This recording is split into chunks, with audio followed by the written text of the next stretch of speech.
Ada penembusan jiwa orang yang masih hidup, ya, dia masih bisa sehat. Ada penembusan jiwa orang yang sudah siap menjelang kematian, ataupun orang yang sudah meninggal, sudah mati. Kita bisa masih melakukan penembusan untuk mengarahkan supaya jalan sang jiwa itu tidak terhambat.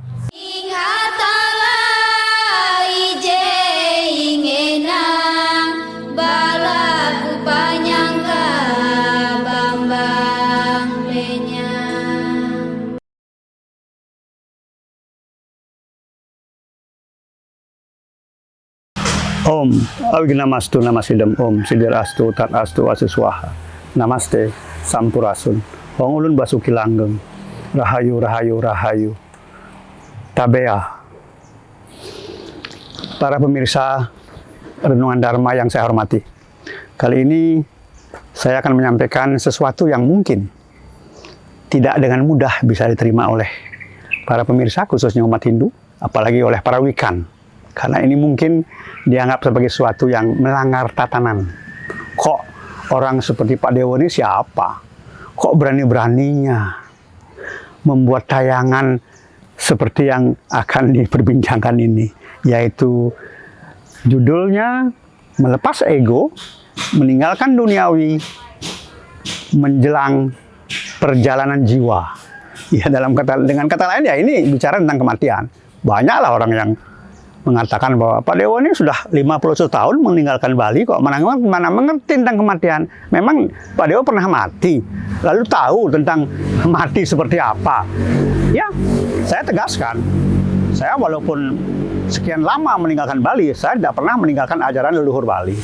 Mungkin bisa dicek, saya cukup lama belajar dari Swargi, Ide Pedana Putra Telaga, dari Pasraman Telabah. Saya ulangi, Ide Pedana Putra Telabah. Maaf, bukan Ide Pedana Putra Telaga, tetapi Telabah. Beliau punya pasraman Telabah di Kerobokan Denpasar, Bali. Ya, saya lama belajar sebesar dengan beliau itu. Dan juga saya ini ya lumayan memprakarsai diksenya 7 resi Jawa. Kemudian untuk sastra, saya belajar dari Pak Nengah Dana. Cukup lumayan lah. Selain itu saya memang berkeliling menyusuri kantong-kantong umat Hindu, baik yang di Sumatera, di Jawa, Kalimantan, Maluku. Yang belum itu hanya NTT barangkali dan Papua. Jadi, kalau saya bicara tentang kematian, tidak aneh juga. Karena saya pernah mengalami kondisi kematian selama 40 hari. Ya, dan saya juga paham selama ini tentu yang benar-benar memahami alam surga dan neraka kan beliau-beliau para Wikan, para sulingi kita yang suci. Karena memang saya diajarkan juga oleh para nabi saya bahwa ketika prosesi dikse sedang berjalan, di mana di sana ada rangkaian yang namanya Sede Raga, sang diksita ini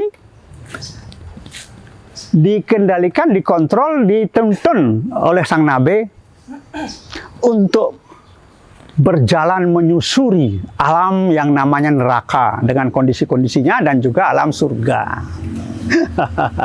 Jadi, mohon maaf, saya mungkin dianggap melanggar. Ya, tapi itulah yang saya pahami. Dan ini saya melihat bahwa ada hal-hal yang penting yang harus dipahami oleh kita semua. Seperti yang topik saya sampaikan tadi, bahwa setiap manusia akan mengalami 4 kondisi: suka, duka, lara, dan pati. Nah, tayangan kali ini akan penting sekali untuk beliau-beliau yang sudah berada pada tahapan Wanaprasten, pada tahapan laranya. Karena paling tidak saya melihat 4 kasus, 4 kondisi terkait dengan apa yang akan kita perbincangkan ini. Yang pertama ada seorang bapak, ayah dari putra-putrinya. Selama 12 tahun, bayangkan, selama 12 tahun beliau ini mengalami lupa diri. hilang memorinya. Tapi fisiknya bagus, kondisi secara medis sangat bagus. Hanya saja ingatannya hilang. Tidak mengenal istrinya, tidak mengenal anak-anaknya. Itu yang pertama. Yang kedua, ada lagi yang 10 tahun stroke seorang ayah. Beliau sangat baik, seorang single parent. Ketika anak-anaknya masih kecil, sang istri meninggalkan beliau. Akhirnya beliau membesarkan anak-anaknya tanpa pernah untuk menikah lagi. Namun kemudian pada satu ketika beliau mengalami penderitaan, sakit, sampai stroke dan cukup lama, lebih dari 10 tahun. Dari yang awalnya sang anak sangat rajin, tulus, ikhlas untuk merawat sang ayah, sampai kemudian karena terlalu lama menjadi semacam beban.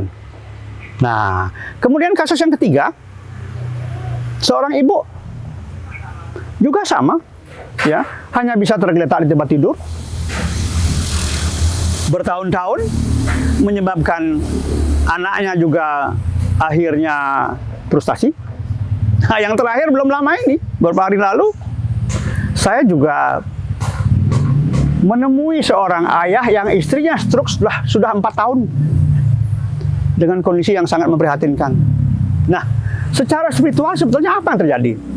Secara spiritual, apa yang terjadi terhadap beliau-beliau ini? Kalau kita mengacu kepada Upanishad, boleh dikatakan beliau-beliau ini sebetulnya Atmannya sudah kembali kepada asal. Yang tinggal hanya jiwatman. Jadi yang tinggal hanya jiwatman yang menghidupi, yang secara medis mengatakan bahwa beliau masih hidup. Tapi dengan kondisi yang sangat memprihatinkan. Ya, dikatakan tidak sadar. Tetapi ini sangat memprihatinkan. Nah, oleh karena 4 kondisi ini, kemudian membuat saya merenung. Kenapa ini harus terjadi? Apakah ini harus terjadi? Memang ada yang tadi saya katakan, catur matra itu, suka duka lare pati. Tapi apakah harus orang menjelang perjalanan jiwanya mengalami hal-hal seperti ini? Karena banyak juga yang lain kondisinya, di mana orang itu meninggal dengan tenang dan nyaman, bahkan sudah seolah-olah bersiap diri untuk itu. Saya punya seorang teman di Bali kebetulan, beliau seorang ahli lontar. Kakeknya menurut sang ahli lontar ini meninggal pada usia 147 tahun, bayangkan. Dan meninggalnya pun tidak melalui proses sakit. Beliau kumpulkan semua, anak cucu, cicit, buyutnya dikumpulkan semua. Setelah berkumpul semua, beliau hanya mengatakan, "Pekak pulang." Dan terjadilah. Beliau meninggal dengan tenang. Nah, lalu apa sesungguhnya yang bisa kita antisipasi sehingga kejadian seperti ini tidak menjadi beban? Beban yang mati, beban yang hidup. Nah, ini dia. Ya, saya melihat bahwa ada atau munculnya beban ini karena ada kewajiban yang tertunda, kewajiban yang tidak dilaksanakan. Ya, katakanlah hutang. Nah, dalam masyarakat Hindu itu dikenal sebagai cuntake yang tidak terselesaikan. Ya, nah tentu kita tidak berharap misalnya kalau dilakukan sebuah upacara untuk menyelesaikan cuntakenya ini, keadaan tidak suci ini yang jadi beban, menjadi kendala dalam perjalanan sang jiwa, maka kita harus berpikir secara logis. Logika harus bermain di sini, bahwa kondisi fisik yang sudah hancur seperti itu, di mana organ-organ tubuh sudah menurun ya daya kerjanya, maka jangan berharap secara fisik akan pulih, namun kita ingin supaya perjalanan sang jiwa itu betul-betul tidak mengalami hambatan. Nah, ini yang penting. Lalu bagaimana? Kita lakukan penembusan. Kapan? Kita mungkin tidak harus menunggu sampai sang jiwa ini siap berangkat dengan kondisi yang memprihatinkan, sakit misalnya. Tetapi jauh sebelum itu kita bisa melakukan sesuatu. Misalnya pada saat kita berada pada tahapan wana prasta, wana prastin. Nah, di sana sebetulnya kita sudah bisa untuk mengantisipasi dengan melakukan sesuatu. Inilah yang saya katakan dalam topik tadi, bagaimana kita melepas ego. Ego kita lepas. Bagaimana kita meninggalkan hal-hal yang kental dengan duniawi. Lalu, bagaimana kita mempersiapkan diri menjelang melakukan perjalanan jiwa. Tentu kita harus tahu Cuntake apa yang pernah kita lakukan. Apakah itu sebelum berumah tangga, saat berumah tangga, dan setelahnya. Itu kita lakukan sesuatu. Namanya penebusan. Ya, kalau saya biasanya menggunakan istilah ada penebusan jiwa orang yang masih hidup. Ya, dia masih bisa sehat. Ada penebusan jiwa orang yang sudah siap menjelang kematian, ataupun orang yang sudah meninggal, sudah mati. Kita bisa masih melakukan penebusan untuk mengarahkan supaya jalan sang jiwa itu tidak terhambat. Ada juga penebusan jiwa untuk bayi, janin. Ada. Bali punya semua ini. Bali punya semua ini. Namun demikian, tentu ada alasannya. Kenapa saya kemudian menyarankan, memberikan masukan tentang hal-hal seperti ini. Kita lihat. Bhagavad Gita bab 16 sloka 21. Ingat, Bhagavad Gita bab 16 sloka 21. Di sana dikatakan bahwa ada 3 hal yang bisa mengantarkan kita ke depan gerbang neraka, yaitu kama, loba, krodha. 3 ini. Jadi Bhagavad Gita sebenarnya sudah memberikan, cuman selama ini barangkali kita hanya membaca yang tersurat. Cobalah, adakah pesan-pesan yang tersirat di belakang sloka-sloka suci itu? Seperti halnya yang kita perbincangkan sekarang ini. Ya, kama, nafsu, keinginan, ambisi yang berlebihan. Ketika kita masih sehat, ketika kita belum berumah tangga, ketika kita telah berumah tangga. Keinginan, nafsu, ambisi yang berlebihan. Ini juga akan menimbulkan limbah. Ya, dan ini menjadi apa? Sesuatu yang menghambat nantinya. Ini menggumpal dalam diri kita, dalam jiwa kita. Yang kedua, loba, keserakahan, keinginan yang selalu mendominasi tanpa mempedulikan bahwa semua makhluk atau orang lain juga punya hak yang sama misalnya. Keserakahan. Ini juga merupakan salah satu penghambat. Yang ketiga, arogansi, merasa paling benar, merasa paling hebat, merasa paling tahu. Ya, ini juga menghambat. 3 ini saja sebetulnya sudah disebutkan dalam Bhagavad Gita bab 16 sloka 21 ini. Dan ternyata inilah yang menyebabkan seseorang akan mudah cuntake keadaan yang tidak suci. Loh, kok gampang? Bukankah ada pola-pola untuk mengantisipasi supaya cuntake itu tidak ada? Memang itu ada, tetapi ingat, manusia sendiri, setiap manusia, apakah itu walaka, apakah itu pinandita, apakah itu pandita, di dalam dirinya apa yang ada? Dalam perutnya apa yang ada? Sesuatu yang tidak bersih. Kemudian cairan-cairan yang keluar dari dalam tubuh juga tidak bersih.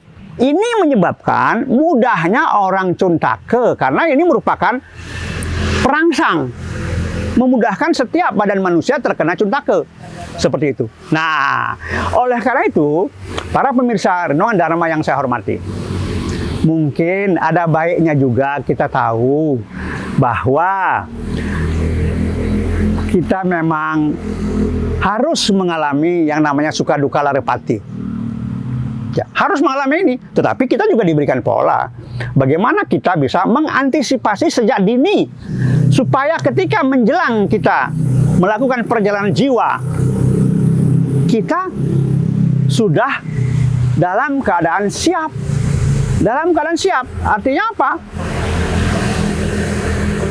Lebih siap daripada kita tidak melakukan apa-apa. Jadi antisipasi ini sebetulnya bisa kita lakukan pada tahapan kehidupan warna prastin itu. Ya, di sanalah kita mulai. Lepaskan ego, kemudian hilangkan atau kendalikan hal-hal yang bersifat duniawi yang selama ini mengikat kita. Ya, teman saya mengatakan, lepaskan dari keterikatan. Itu intinya. Nah, kemudian apa? Setelah melepaskan itu, kita sudah siap untuk melakukan perjalanan panjang dengan jiwa kita untuk menuju alam yang kita cita-citakan yang disebut dengan kamoksan. Jadi, para pemirsa Renungan Dharma yang saya kasihi, ini mungkin perlu dipahami. Walaupun saya sangat mengerti bahwa tidak semua orang akan bisa menerima apa yang saya sampaikan ini. Karena melihat, oh Pak Dewo ini siapa? Sulingih bukan, Pinanito bukan, tahu dari mana semua ini. Apalagi orang ini kan 51 tahun di luar Bali, tahu apa tentang Bali. Ingat, leluhur Bali tidak hanya meninggalkan ajaran-ajaran luhurnya untuk orang-orang yang tinggal di Bali saja, untuk orang-orang yang tampilnya seperti seorang pandita, tampilnya seperti seorang pinandita. Yang lebih utama menurut saya, perilaku. Sekarang pilihannya tampilan seorang pandita atau perilakunya seorang pandita. Tampilannya seorang pinandita, tapi perilakunya bukan seorang pinandita. Yang mana yang dipilih? Silahkan. Saya kira demikian, para pemirsa Renungan Dharma yang saya hormati. Perlu kita renungkan bersama apa yang saya sampaikan kali ini. Terima kasih. Om Santi, Santi, Santi. Om.